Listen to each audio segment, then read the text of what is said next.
Close, but no Siggy. Let's talk about Arizona State's really close and frustrating loss to the Arizona Wildcats on this short bonus edition before the new year of the Locked On Sun Devils podcast.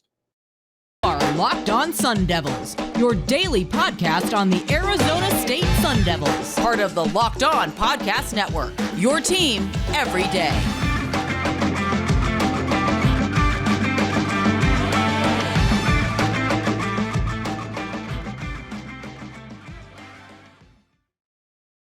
Hey, all you crazy people. Welcome to the Locked On Sun Devils podcast, part of the Locked On Podcast Network, your team every day.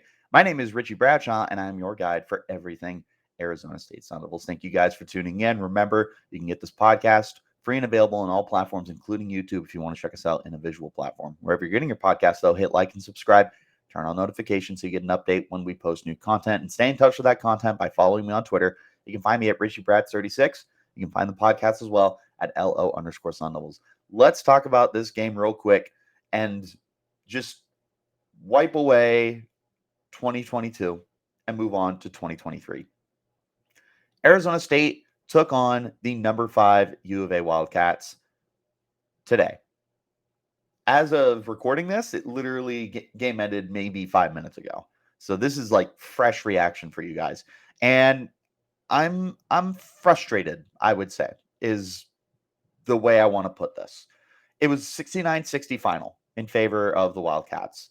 And the first half did not go the way that we wanted it to go at all. It was 45-28 at halftime. U of A looked like they were going to run away with it. They were doing everything they wanted to do.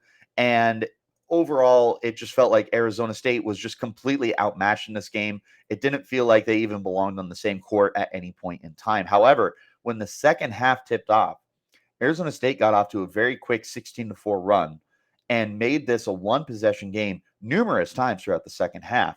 And they were playing smart basketball. They were playing great defense. They were limiting what the Wildcats wanted to do offensively, and things were just going well for them before ultimately they just started getting in their own way. And Arizona State does what Arizona State does best. They start shooting the ball in a rapid fashion and not taking their time, not lining it up, not reading the defense was the biggest issue that I had in this game. Is it felt like it felt like I was watching Mike D'Antoni's Phoenix Suns with the 7 seconds or less, except with a lot less success because the Sun Devils just felt very unsettled throughout this game. It felt like they were just rushing every opportunity that they had. It was, for lack of a better term, because I've said this how many times now, it was frustrating to watch. Arizona State was just trying to make things happen when they needed to let everything organically go and fall into place. They weren't doing that, and things just fell apart. For U of A, this wasn't a perfect game for them. They started out really good and then played a strong second half in order to close out the game, but this is their lowest scoring output by a wide margin this year, only putting 69 points when they're averaging 90. They were not able to get anything from beyond 3. This was a team that was a good deep shooting team, but they were unable to get anything going deep. Only shot 22.7% on the day. And for Arizona State, this isn't anything new for them. This is a team that has been good at limiting three-point shooting throughout the year, with the exception of the San Francisco game. So this was something that Arizona State was good at. They executed that well. Great job. Happy to do that. What U of A did do was make almost all their free throws. They ended up going 24 of 28, and I could have swore it was 27 of 28. I did not realize they missed 4 because it felt like every time they put them on the line, they were making it, which included Balo, who was like a 50% free throw shooter on the day. But Arizona State took my advice, put him on the line. How many times did they put him on the line? 7 times, and he made 6 of them. You can't do much about that. Dude clearly was just in his bag for this game when it came to free throw shooting. He had a solid day of 12 points, but Tubelis, who I learned how to pronounce, my apologies to the Wildcat fans who for some reason are watching my podcast. Thanks for the clicks, boys. Love you guys. Forks up. Tubelis had 21 points. Not a surprise. Dude shot 50% from the floor and 50% from 3 and made 6 of his 8 free throw attempts. They did a very good job. My apologies for not knowing U of A like the back of my hand, and I actually like truly mean that. I'm not trying to be facetious. I definitely was trying to make sure that I knew everything instead of actually knowing everything about U of A basketball for this game. But they executed very well. Hats off to them. This is a tough game to play for U of A. This was clearly some of the best competition that they've had this year, whether Wildcat fans are going to want to admit it or not, because I know that there's definitely a pride factor when it comes to your basketball team. But you can go ahead and tip your caps to us the same way I'm tipping my cap to you guys. We played a tough game and we did a lot of things right in this game, but we also did a lot of things wrong. And ultimately, that ended up with a loss for the team. But as I had said and could not remember, moral victory was the word I could not remember on yesterday's pod. There is some moral victories here for the Sun Devils that I do want to break down a little more here in just one moment. But can we pause for just a quick second?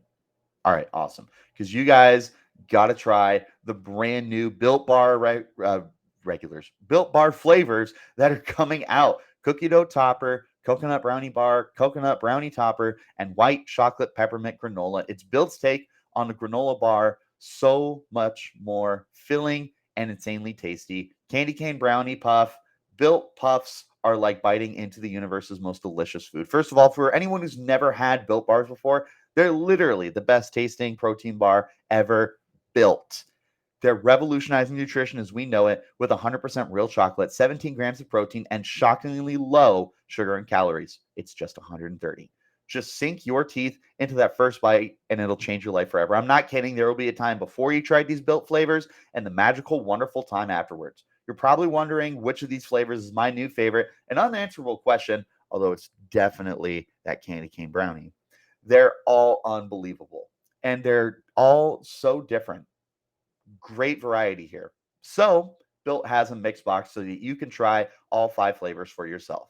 Built, you got to try this. Get 15% off your order by using the promo code LOCK15 at builtbar.com right now. Again, that's promo code LOCK15 for 15% off at built.com. All right, guys, let's get back into our conversation now. Looking at the things that Arizona State did right, defense. They did a really good job defensively limiting one of the highest scoring teams in the nation to just 69 points. That's a very difficult thing to do. Props to them for that. U of A was shooting 37.7% from the field. That's a win. That's a win for Arizona State. They shot 22.7% from deep. That is also a win.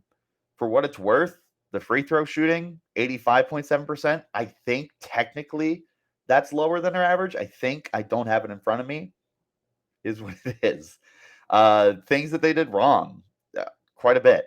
Arizona State committed 22 fouls. They had one tech. They had guys foul out. Can't do that if you want to win games. You got to be stronger underneath the rim as well. They got out rebounded in this game 44-36. In fact, defensively, U of A had 34 rebounds compared to Arizona State's 25. Like, it's just, if you want to win games against big physical teams like U of A, you need to be big and physical. And for Arizona State, it's not overly surprising that happened because Arizona State does play small ball. They do play 4 guards compared to U of A with the giants that they have in Tubelis and with Ballo. I mean, it's just it's going to happen. But that means that you need other guys to step up. You need your other big players. You need Warren Washington to get up there more. He had 7 rebounds on the game. That's his average for the year. I would have hoped it would have been maybe a little more. Maybe he steps up his game. You need Duke Brennan to play better as well. 6 rebounds. Nothing hateful, but it's got to be better. You need Alonzo Gaffney, one of your senior veteran forward players. You need him to rebound as well. You got to be able to get your boards, especially in a game like this where nothing is falling in for you. Because I'll tell you what, if Arizona State is able to make more of their shots consistently, you might have a chance at winning this game. But because Arizona State was consistently rushing everything they wanted to do, they didn't want to slow down, play the game, and see what U of A was putting up against them. They're just chucking these threes. Like, and it felt like that's exactly what I was watching, is them just like throwing it as hard as they can. Obviously, that's not what happened, but it's certainly what it felt like, was just Arizona State was chucking it as far as they could and hoping that it went in. And shocker, that results in terrible 3-point percentage. At that point, I don't know what else I can do to help you. You got to be smarter about these opportunities that you're taking. When you're shooting 11.1% from deep, they shot 3 of their 27. At some point in time, maybe either be smarter about your threes or just start playing tougher inside the paint and get more layups and more 2-point shots, more field goals everywhere else, because deep was not working. 36.2% from the field, all things considered, that's pretty damn solid, especially when you consider how bad they were shooting from deep. So Arizona State didn't get on the line very much, only got there 10 times, made 7 of them. That's above their average. That's a win, I guess. You wish that you were able to get on the line a little bit more, but things happen, I suppose. So all in all, you can consider this a moral victory, I suppose. Everyone knows that I'm not the biggest moral victory guy in the world. However, I did say that if you're able to keep this game close, that you can take a moral victory here. I'm all for it. You held U of A, who was averaging over 90 points a game, to 69 points. You only lost by 9, which a loss is a loss, but I'll take it. Like, there are things to build off of with this game. And now moving forward for the Sun Devils, they will have plenty of time in between now and their next game against U of A, which will be, pulling that up right now, not until the end of February. So you have almost 2 months to learn from your mistakes in this game, move forward, be a better team. It's not going to be easy, especially because this game will be down south in Tucson. Won't be easy, but you've got winnable games coming up. You've got 2 more home games with Wazoo and Washington, both coming over the course of the next week, and then you will have 2 road games to Oregon and Oregon State, respectively. Definitely possible for Arizona State to get back on the right track, but you're an 11-3 basketball team right now. There are tons of great things to build off of right now. Be happy about where you're at. Move forward, create some New Year's resolutions, and let's be better from this. That's all I got for you guys for the entire year of 2023, our first full year of Locked On Sun Devils. Thank you guys so much for being along for the ride. I truly could not be more thankful for all 315 subscribers on YouTube, the 100 plus of you that follow on Twitter, all of you that follow me on Twitter personally, the interactions, whether you're trolling me, whether you're having conversation with me. At the end of the day, just knowing that you guys are watching these videos and listening to these podcasts means the world to me. To have this kind of platform to talk about the college that I love so much, I thank you guys from the bottom of my heart. You truly have made such a massive difference for me. And I hope to continue making a massive difference for you and the Arizona State University sports that you love so much. So until next time, I'll see you next year on the Locked On Sun Devils podcast.